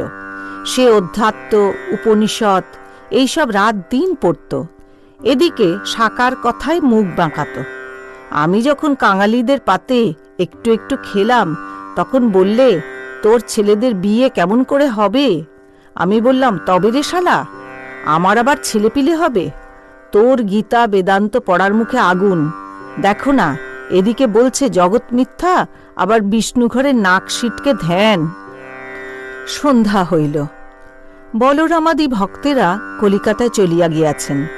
ঘরে ঠাকুর মার চিন্তা করিতেছেন। কিয়ৎক্ষণ পরে ঠাকুর বাড়িতে আরতির সুমধুর শব্দ শোনা যাইতে লাগিল। রাত্রি প্রায় 8টা হইয়াছে। ঠাকুর ভাবে সুমধুর স্বরে সুর করিয়া মার সহিত কথা কহিতেছেন। মণি মেজেতে বসিয়া আছেন। ঠাকুর মধুর নাম উচ্চারণ করিতেছেন। হরি ওং, হরি ওং, হরি ওং। মাকে বলিতেছেন, ও মা, ব্রহ্মজ্ঞান দিয়ে বেহুশ করে রাখিস নি। ব্রহ্মজ্ঞান চাই না মা, আমি আনন্দ করব, বিলাস করব। আবার বলিতেছেন, বেদান্ত জানি না মা, জানতে চাই না মা। মা, তোকে পেলে বেদ বেদান্ত কত নিচে পড়ে থাকে। কৃষ্ণ রে, তোরে বলবো, খা রে, নে রে বাপ। কৃষ্ণ রে, বলবো, তুই আমার জন্য দেহ ধারণ করে এসেছিস বাপ। নবম খণ্ড, দ্বিতীয় পরিচ্ছেদ। জ্ঞান ও বিচার পথ, ভক্তিযোগ ও ব্রহ্মজ্ঞান। ঠাকুর শ্রীরামকৃষ্ণ ঘরে বসিয়া আছেন। রাত্রি প্রায় 8টা হইবে। আজ পৌষ শুক্লা পঞ্চমী, বুধবার, 2রা জানুয়ারি 1884 খ্রিস্টাব্দ। ঘরে রাখাল ও মণি আছেন। মণির আজ প্রভু সঙ্গে একবিংশতি দিবস। ঠাকুর মণিকে বিচার করিতে বারণ করিয়াছেন। শ্রীরামকৃষ্ণ রাখালের প্রতি বলিলেন, বেশি বিচার করা ভালো না। আগে ঈশ্বর, তারপর জগৎ। তাঁকে লাভ করলে তার জগতের বিষয়ও জানা যায়। মণি ও রাখালের প্রতি বলিলেন, যদু মল্লিকের সঙ্গে আলাপ করলে তার কত বাড়ি, বাগান, কোম্পানির কাগজ সব জানতে পারা যায়। তাই তো ঋষিরা বাল্মীকিকে মরা মরা জপ করতে বললেন। ওর একটু মানে আছে। ম মানে ঈশ্বর, রা মানে জগৎ। আগে ঈশ্বর, তারপরে জগৎ। কৃষ্ণকিশোর বলেছিল, মরা মরা শুদ্ধ মন্ত্র, ঋষি দিয়েছেন বলে। ম মানে ঈশ্বর, রা মানে জগৎ।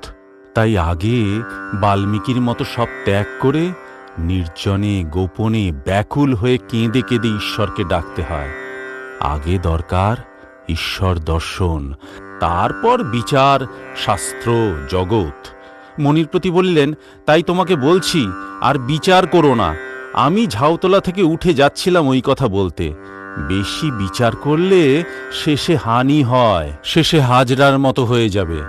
আমি রাত্রে একলা রাস্তায় কেঁদে কেঁদে বেড়াতাম আর বলেছিলাম, মা, বিচার বুদ্ধিকে বজ্রাঘাত দাও। বলো, আর বিচার করবে না? মণি বলিলেন, আজ্ঞা না। শ্রীরামকৃষ্ণ বলিলেন, ভক্তিতেই সব পাওয়া যায়। যারা ব্রহ্মজ্ঞান চায়, যদি ভক্তির রাস্তা ধরে থাকে, তারা ব্রহ্মজ্ঞানও পাবে। তার দয়া থাকলে কি জ্ঞানের অভাব থাকে? ও দেশে ধান মাপে, যেই রাস ফুরোয় অমনি একজন রাস ঠেলে দেয়। মা জ্ঞানের রাস ঠেলে দেন।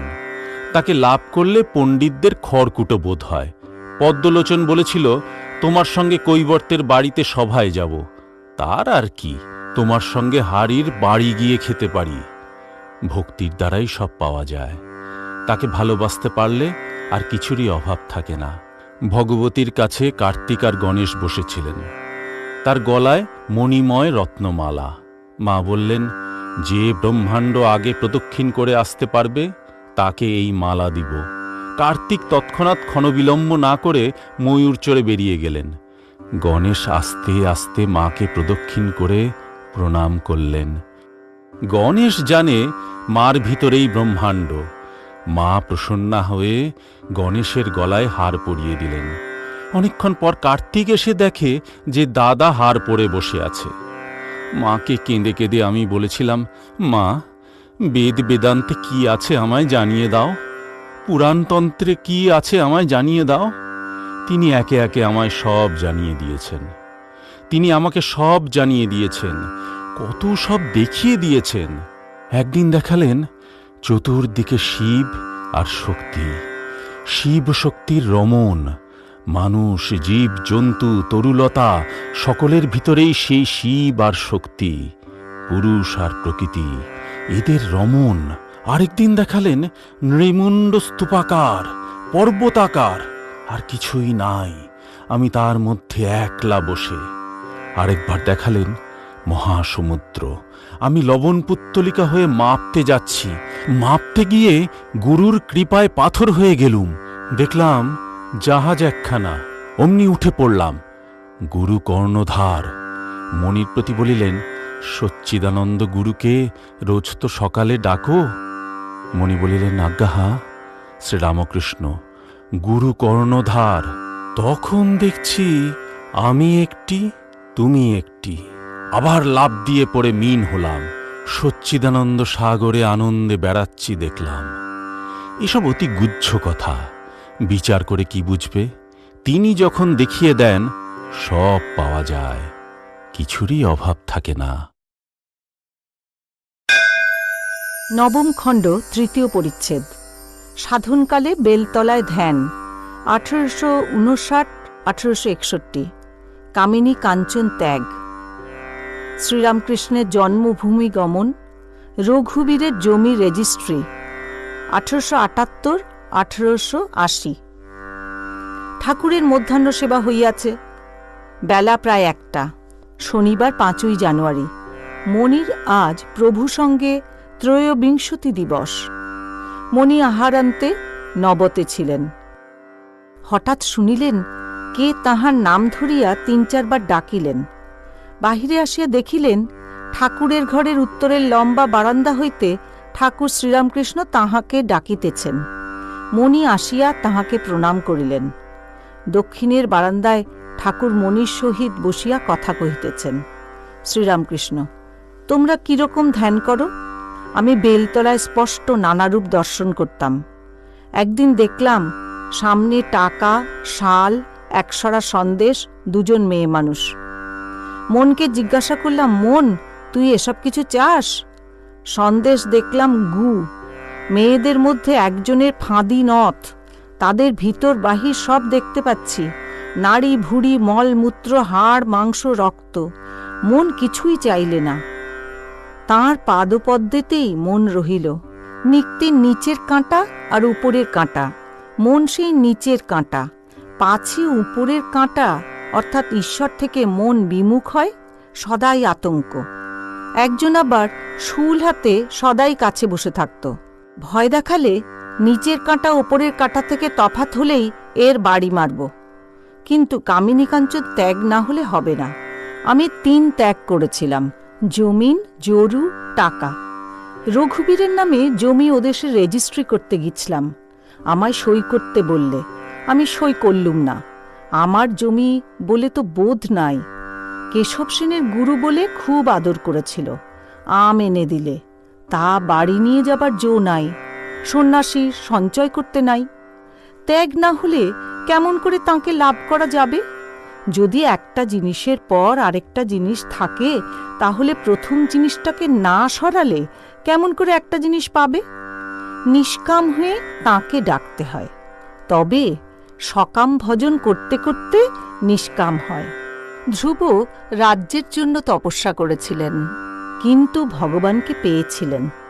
বলেছিলেন, যদি কাঁচ কুড়ুতে এসে কেউ কাঞ্চন পায় তা ছাড়বে কেন? সত্যগুণ এলে তবে তাঁকে লাভ করা যায়। দানাদি কর্ম সংসারী লোকের প্রায় সকামই হয়। সে ভালো না, তবে নিষ্কাম করলে ভালো। কিন্তু নিষ্কাম করা বড় কঠিন। সাক্ষাৎকার হলে ঈশ্বরের কাছে কি প্রার্থনা করবে যে আমি কতকগুলো পুকুর, রাস্তা, ঘাট, ডিসপেন্সারি, হাসপাতাল এইসব করব, ঠাকুর আমায় বর দাও? তাঁর সাক্ষাৎকার হলে ওসব বাসনা একপাশে পড়ে থাকে। তবে দয়ার কাজ, দানাদি কাজ কি কিছু করবে না? তা নয়। সামনে দুঃখ কষ্ট দেখলে টাকা থাকলে দেওয়া উচিত। জ্ঞানী বলে, দে রে, দে রে, এরে কিছু দে। তা না হলে আমি কি করতে পারি, ঈশ্বরই কর্তা আর সব অকর্তা, এইরূপ বোধ হয়। মহাপুরুষেরা জীবের দুঃখে কাতর হয়ে ভগবানের পথ দেখিয়ে দেন। শঙ্করাচার্য জীবশিক্ষার জন্য বিদ্যার আমি রেখেছিলেন। অন্নদানের চেয়ে জ্ঞানদান, ভক্তিদান আরও বড়। চৈতন্যদেব তাই আচণ্ডালে ভক্তি বিলিয়েছিলেন। দেহের সুখ দুঃখ তো আছেই। এখানে আম খেতে এসেছ, আম খেয়ে নাও। জ্ঞান ভক্তিই প্রয়োজন। ঈশ্বরী বস্তু আর সব অবস্তু। তিনি সব করছেন যদি বলো, তাহলে লোকে পাপ করতে পারে। তা নয়। যার ঠিক বোধ হয়েছে ঈশ্বর কর্তা, আমি অকর্তা, তার আর বেতালে পা পড়ে না। ইংলিশম্যানরা যাকে স্বাধীন ইচ্ছা বা ফ্রি উইল বলে, সেই স্বাধীন ইচ্ছাবোধ তিনিই দিয়ে রাখেন। যারা তাঁকে লাভ করে নাই, তাদের ভিতর ওই স্বাধীন ইচ্ছাবোধ না দিলে পাপের বৃদ্ধি হতো। নিজের দোষে পাপ করছি এ বোধ যদি তিনি না দিতেন, তাহলে পাপের আরও বৃদ্ধি হতো। যারা তাঁকে লাভ করেছে তারা জানে দেখতেই স্বাধীন ইচ্ছা। বস্তুত তিনি যন্ত্রী, আমি যন্ত্র। তিনি ইঞ্জিনিয়ার, আমি গাড়ি। নবম খণ্ড, চতুর্থ পরিচ্ছেদ। গুরুদেব শ্রীরামকৃষ্ণ ভক্তজন্য ক্রন্দন ও প্রার্থনা।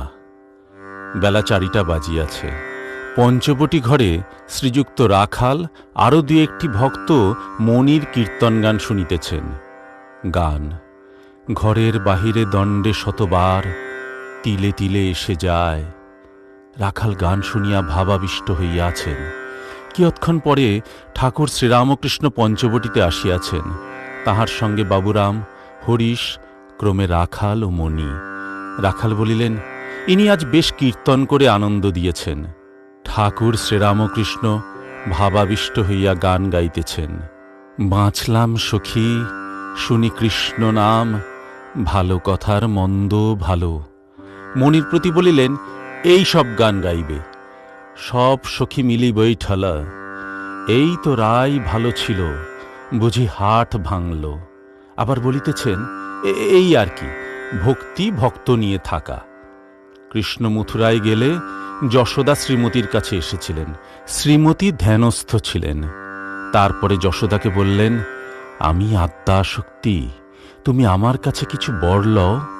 যশোদা বললেন, বর আর কি দিবে, তবে এই বলো, যেন কায় মনোবাক্যে তারই সেবা করতে পারি, যেন এই চক্ষে তার ভক্তের দর্শন হয়, এই মনে তার ধ্যান চিন্তা যেন হয়, আর বাক্য দ্বারা তার নাম গুণগান যেন হয়। তবে যাদের খুব পাকা হয়ে গেছে তাদের ভক্ত না হলেও চলে। কখনো কখনো ভক্ত ভালো লাগে না, পঙ্খের কাজের উপর চুনকাম ফেটে যায়, অর্থাৎ যার তিনি অন্তরে বাহিরে, তাদের এইরূপ অবস্থা। ঠাকুর ঝাউতলা হইতে ফিরিয়া আসিয়া পঞ্চবটী মূলে মণিকে আবার বলিতেছেন, তোমার মেয়ে সুর এই রকম গান অভ্যাস করতে পারো? সখী সে বন কত দূর, যে বনে আমার শ্যাম সুন্দর। বাবুরাম দৃষ্টে মণির প্রতি বলিলেন, দেখো, যারা আপনার তারা হলো পর, রামলাল আর সব যেন আর কেউ। যারা পর তারা হলো আপনার। দেখো না, বাবুরামকে বলছি, বাহ্যে যা মুগ্ধ, এখন ভক্তরাই আত্মীয়। মণি বলিলেন, আজ্ঞা হা। শ্রীরামকৃষ্ণ পঞ্চবটী দৃষ্টে বলিলেন, এই পঞ্চবটিতে বসতাম, কালে উন্মাদ হলাম, তাও গেল। কালই ব্রহ্ম, যিনি কালের সহিত রমণ করেন, তিনি কালী, আদ্যাশক্তি, অটলকে টলিয়ে দেন। এই বলিয়া ঠাকুর গান গাহিতেছেন, ভাব কি ভেবে পরাণ গেল, যার নামে হরে কাল, পদে মহাকাল, তার কালো রূপ কেন হলো? আজ শনিবার, মা কালীর ঘরে যেও। বকুলতলার নিকট আসিয়া ঠাকুর মণিকে বলিতেছেন, চিদাত্মা আর চিৎশক্তি। চিদাত্মা পুরুষ, চিৎশক্তি প্রকৃতি। চিদাত্মা শ্রীকৃষ্ণ, চিৎশক্তি শ্রীরাধা। ভক্ত এই চিৎশক্তির এক একটি রূপ। অন্যান্য ভক্তেরা সখী ভাব বা দাস ভাবে থাকবে, এই মূল কথা। সন্ধ্যার পর ঠাকুর কালীঘরে গিয়াছেন। মণি সেখানে মার চিন্তা করিতেছেন দেখিয়া ঠাকুর প্রসন্ন হইয়াছেন। সমস্ত দেবালয়ে আরতি হইয়া গেল। ঠাকুর ঘরে তক্তার উপর বসিয়া মার চিন্তা করিতেছেন। মেজেতে কেবল মণি বসিয়া আছেন। ঠাকুর সমাধিস্থ হইয়া আছেন। কিয়ৎক্ষণ পরে সমাধিভঙ্গ হইতেছে। এখন ভাবের পূর্ণ মাত্রা। ঠাকুর মার সঙ্গে কথা কহিতেছেন। ছোট ছেলে যেমন মার কাছে আবদার করে কথা কয়, মাকে করুণ স্বরে বলিতেছেন, ও মা, কেন সে রূপ দেখালিনি? সেই ভুবন মোহন রূপ এত করে তোকে বললাম, তা তোকে বললে তো তুই শুনবি নি, তুই ইচ্ছাময়ী। সুর করে মাকে এই কথাগুলি বললেন। শুনলে পাষাণ বিগলিত হয়। ঠাকুর আবার মার সঙ্গে কথা কহিতেছেন। মা, বিশ্বাস চাই, যাক শালার বিচার। 7 চোনার বিচার 1 চোনায় যায়। বিশ্বাস চাই, গুরুবাক্যে বিশ্বাস, বালকের মতো বিশ্বাস। মা বলেছে ওখানে ভূত আছে, তা ঠিক জেনে আছে যে ভূত আছে। মা বলেছে ওখানে জুজু, তাই ঠিক জেনে আছে। মা বলছে ও তোর দাদা হয়, তো জেনে আছে 5 শিকে 5 আনা দাদা। বিশ্বাস চাই। কিন্তু মা, ওদেরই বা দোষ কি? ওরা কি করবে? বিচার একবার তো করে নিতে হয়। দেখো না, ওই সেদিন এত করে বললাম, তা কিছু হলো না। আজ কেন একেবারে? ঠাকুর মার কাছে করুণ গদগদ স্বরে কাঁদিতে কাঁদিতে প্রার্থনা করিতেছেন। কি আশ্চর্য! ভক্তদের জন্য মার কাছে কাঁদছেন। মা, যারা যারা তোমার কাছে আসছে তাদের মনোবাঞ্ছা পূর্ণ করো, সব ত্যাগ করিও না মা। আচ্ছা, শেষে যা হয় করো। মা, সংসারে যদি রাখো তো এক একবার দেখা দিস, না হলে কেমন করে থাকবে? এক একবার দেখা না দিলে উৎসাহ হবে কেমন করে মা? তারপর শেষে যা হয় করো।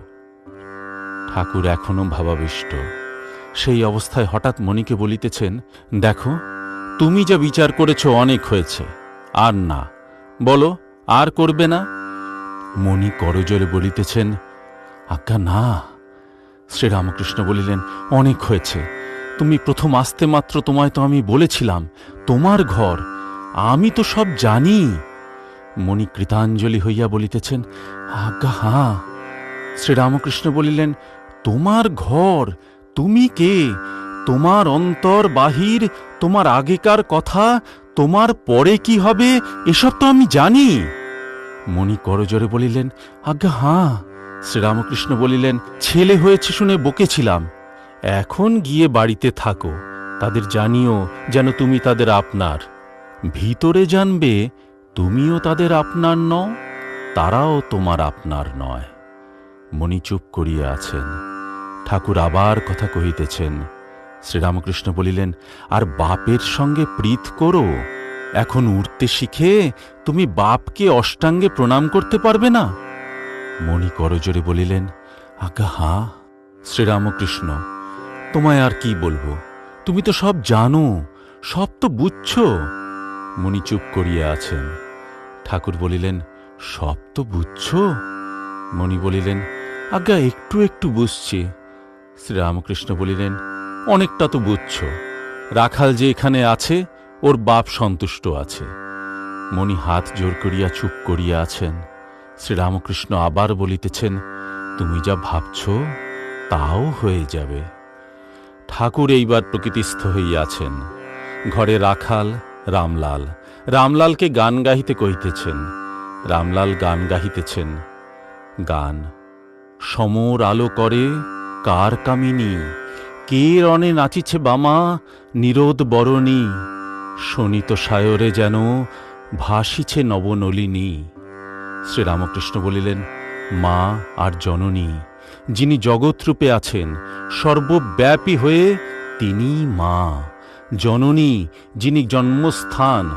আমি মা বলতে বলতে সমাধিস্থ হতুম, মা বলতে বলতে যেন জগতের ঈশ্বরীকে টেনে আনতুম। যেমন জেলেরা জাল ফেলে তারপর অনেকক্ষণ পরে জাল গুটোতে থাকে, বড় বড় মাছ সব পড়েছে। গৌরী বলেছিল, কালী গৌরাঙ্গ এক বোধ হলে তবে ঠিক জ্ঞান হয়। যিনি ব্রহ্ম তিনি শক্তি কালী, তিনি নররূপে শ্রী গৌরাঙ্গ। ঠাকুর কি ইঙ্গিত করিয়া বলিতেছেন, যিনি আদ্যাশক্তি তিনি নররূপী শ্রীরামকৃষ্ণ হইয়া আসিয়াছেন। শ্রীযুক্ত রামলাল ঠাকুরের আদেশে আবার গাহিতেছেন, এবারে শ্রী গৌরাঙ্গ লীলা। গান, কি দেখিলাম রে কেশব ভারতীর কুটিরে, অপরূপ জ্যোতি শ্রী গৌরাঙ্গ মূরতি, দুনয়নে প্রেম বহে শতধারে, গৌর প্রেমের ঢেউ লেগেছে গায়ে। শ্রীরামকৃষ্ণ মণির প্রতি বলিলেন, যাঁরই নিত্য তাঁরই লীলা, ভক্তের জন্য লীলা। তাঁকে নবরূপে দেখতে পেলে তবে তো ভক্তেরা ভালোবাসতে পারবে, তবেই ভাই ভগিনী বাপ মা সন্তানের মতো স্নেহ করতে পারবে।